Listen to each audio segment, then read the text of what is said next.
chère Vierge, avec le Soleil et Mercure, ta planète, qui entre en Verseau, dans ta 6e maison, un nouveau chapitre commence. Il est centré sur la routine, le travail quotidien, l'organisation, la santé et les devoirs urgents. Le Soleil en Verseau illumine les petits détails et te rend plus conscient de tes responsabilités. Tu seras même plus enclin à revoir ton organisation au travail et dans la vie. D'un autre côté, Mercure au même endroit augmente ton activité mentale, et pourrait créer des tensions si tu ne gères pas bien ton temps et les détails.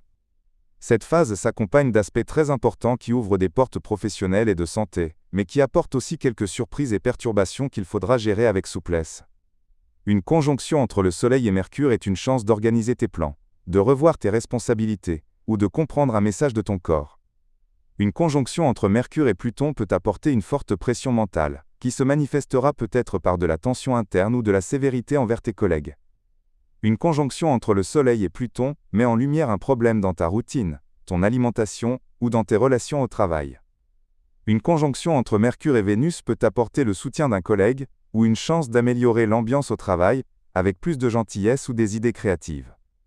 Un carré entre Mercure et Uranus peut bouleverser ta routine ou amener une crise imprévue qui chamboule ton emploi du temps. Un carré entre le Soleil et Uranus peut causer un souci de santé soudain ou des tensions au travail dues à des événements extérieurs. L'éclipse solaire en Verseau marque le début d'une nouvelle phase pour ta santé ou ta carrière, en fermant une porte et en ouvrant une autre. Les défis possibles, une fatigue mentale due à une analyse excessive ou un perfectionnisme au travail, un épuisement physique, parce que tu négliges les signaux simples de ton corps, des tensions dans la gestion de tes responsabilités ou avec tes collègues. Mes conseils pratiques ne te puissent pas à chercher la perfection. Fais ce que tu peux sans te critiquer trop durement. Accorde-toi un moment de repos chaque jour, même très court.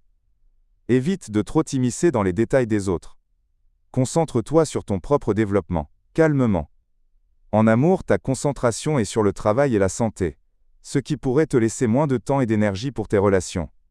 Mais les aspects positifs apportent des moments de dialogue raffinés, surtout si tu es dans une relation de longue durée.